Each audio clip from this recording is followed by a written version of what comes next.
you guys have a go bag, like an emergency kit. If something goes down, it's in your car. Good for you. It's in your car. Oh, you have a question, or you just have a go bag? Oh, good to see you. So it's emergency. If something goes down, it's there. You don't have to panic when, I'm going to say this again, you do not have to panic when you are prepared, okay? So another thing that was addressed, what if it hurts, of course, and then for the children, like the smaller than kids or whatever, shoestrings or just pack it, because we know children jump off things and could potentially hurt themselves. But you could use a shoestring, wrap it around a couple times. Don't check it to see if it's still bleeding, because it probably is. Pack it and get that baby to an emergency trauma unit, okay?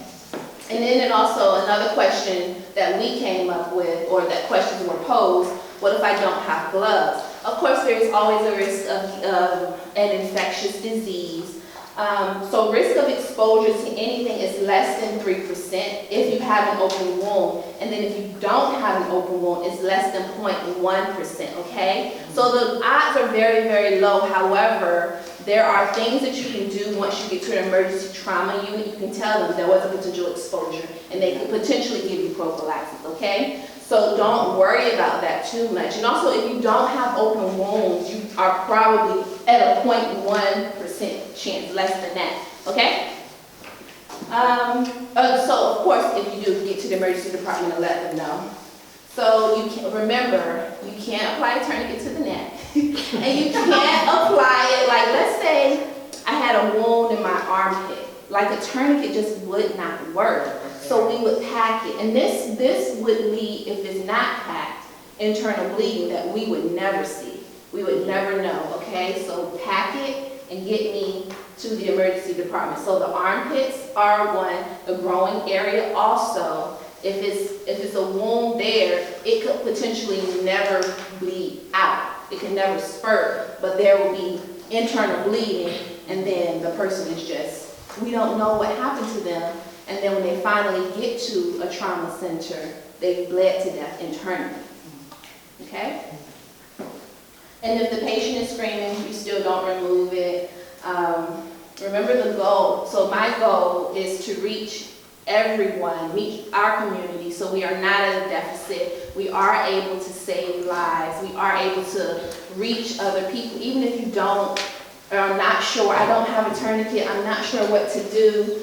I just don't know. You know, one also from the very beginning, secure the site, make sure it's secure. If there's a car accident, make sure there are no other cars driving towards you, so you're not now a victim or a patient yourself. Secure the site, like she said, make sure you or make sure someone, don't assume that the EMTs have been called. Make sure, hear someone say, I've called the ambulance, or I've called 911. Don't assume someone has called, because a lot of times everybody is assuming that, and then no one has called, and then we're waiting. And also with that, we know that our demographic, we know the response of the EMSs in certain neighborhoods.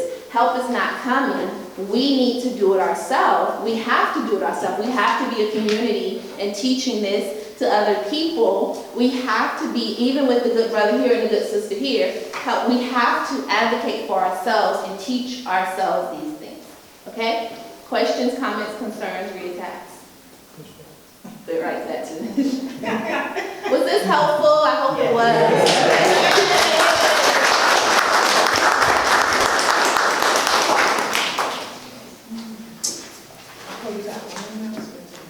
Oh, yes. So, no, you're fine. So, I do have, I forgot, thank you. So, Fit with Layla LLC, I am a personal trainer. I have Run for Your Life, my run group, Grow for Your Life, where Grow for Your Life is simply me displaying my garden on social media. So Grow for Your Life is my group, Run for Your Life is my run group. It is free to everyone.